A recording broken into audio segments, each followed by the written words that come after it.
We human beings, through the history of the world, have prevented our continent from cataclysms by murder. In other words, a minor natural disaster avoids a major natural disaster. That's a quote from Herbert Mullin himself. Herbert William Mullin was an American schizophrenic serial-turned-spree killer, mass murderer, and family annihilator active in the early 1970s. Mullin was born in Salinas, California on April 18, 1947, but moved to a farming community outside San Francisco when he was 5. His father, Martin William "Bill" Mullin, was a World War II hero who worked as a furniture salesman, taught him how to use a gun and told him war stories. He was strict, though not abusive. The family later moved to Felton in Santa Cruz County, where Herbert attended high school. He was popular, had several friends, a girlfriend, and played varsity football. He was also, ironically, voted as most likely to succeed. After graduating in 1965, he went to college and studied engineering and considered following in his father's footsteps by joining the military. The turning point of his otherwise normal life came around this time when his best friend, Dean Richardson, was killed in a car accident. His behavior changed entirely, and he started building shrines dedicated to him, spending several hours at a time alone at them, and became obsessed with the concept of reincarnation. He later came to believe that his friend's demise had been part of some grand cosmic plan. He changed his college major from engineering to philosophy and took up independent studies of Eastern religions. In 1968, Mullin broke up with his girlfriend after voicing his suspicions that he was gay.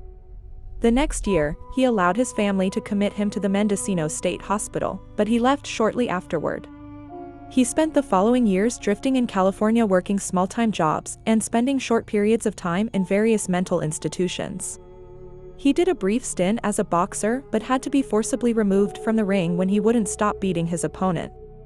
He practiced different kinds of alternative lifestyle activities such as yoga, meditation, and macrobiotic diets, attempted to join a priesthood, believed in the legalization of LSD and marijuana, and used both drugs as well as methamphetamine.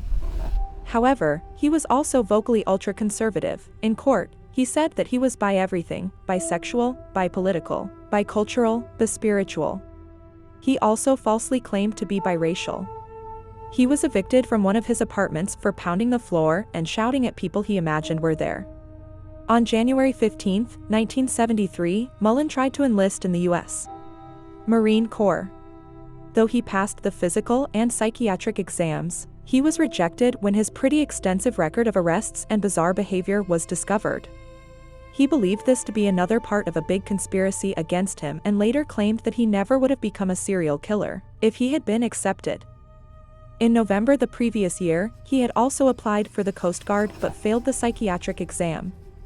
Over time, Mullin began suffering from schizophrenic delusions, hearing voices, supposedly of his father, that told him to kill and even harm himself by burning his body with cigarettes. In October 1972, he finally snapped and bludgeoned a hitchhiking homeless man, Lawrence White, to death with a baseball bat. Less than 2 weeks later, he picked up a hitchhiking woman, Mary Guilfoyle, killed her inside the car, dumped her body in the woods by the roadside, dissected her, hanged her intestines in tree branches, and examined them for pollution. Her remains weren't found for several months, and when they were discovered, her murder was initially believed to be the work of Edmund Kemper, another serial killer who was active in Santa Cruz at the same time. 4 days after killing Guilfoyle, on All Souls Day, Mullin went to the St. Mary's Catholic Church and made a confession to a priest, Father Henry Tomei. Thinking he offered himself as a sacrifice, Mullin stabbed him to death and fled the scene.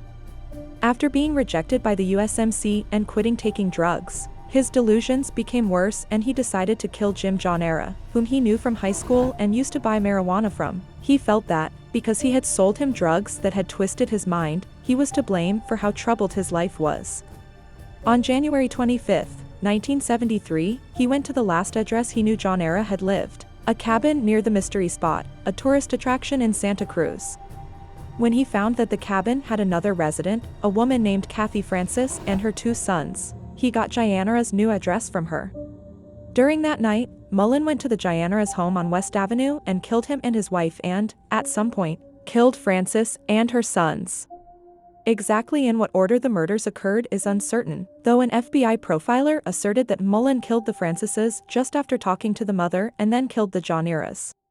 Because both Jim Johnera and Kathy Francis' husband, Bob Francis, were drug dealers, the police thought the murders were drug-related and Mullin was not considered a suspect. Less than 2 weeks later, Mullin saw 4 teenage boys camping in Henry Cowell Redwoods State Park and approached them, posing as a park ranger. He told them to leave, claiming that they were polluting the forest. When they dismissed him, he pulled out a gun and shot them one by one, later stating that he had asked them telepathically if he could kill them and that they had all given him permission. A week later, on February 13th, he used a rifle taken from the campsite to shoot and kill a man named Fred Perez. When a witness called for help, a police officer arrested Mullin, who didn't put up any resistance at all. At the police station, Mullin was completely uncooperative, shouting his silence as a response to every single question. When Edmund Kemper was arrested, he and Mullin were briefly held in adjoining cells, where Kemper accused him of stealing his dump sites. He was charged with 6 counts of murder when evidence was found in his apartment.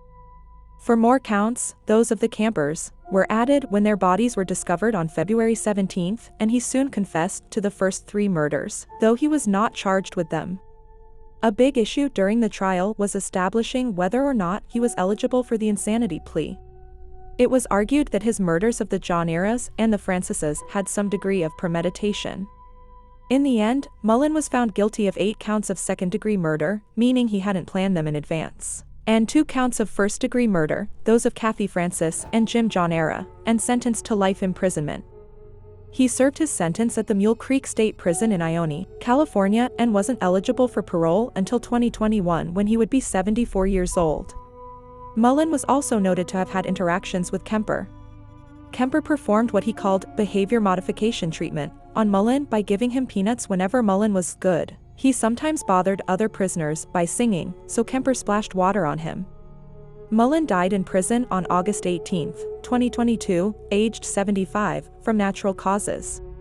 Mullin had a fixation with earthquakes and believed that his birthday, April 18, had some significance because it is the anniversary of the 1906 San Francisco earthquake and also the anniversary of the death of Albert Einstein. On the witness stand, he asserted that he had been chosen as the designated leader of his generation.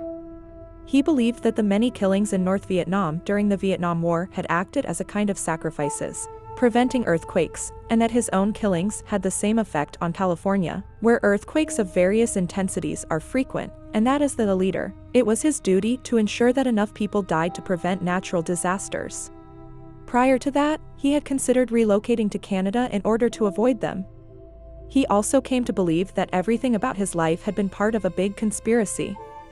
He believed that his parents had been killjoy reincarnationalists, who believed their next lives would be more enjoyable if they made those of others miserable, and that his rejection by the US military had been part of the conspiracy, as had his parents.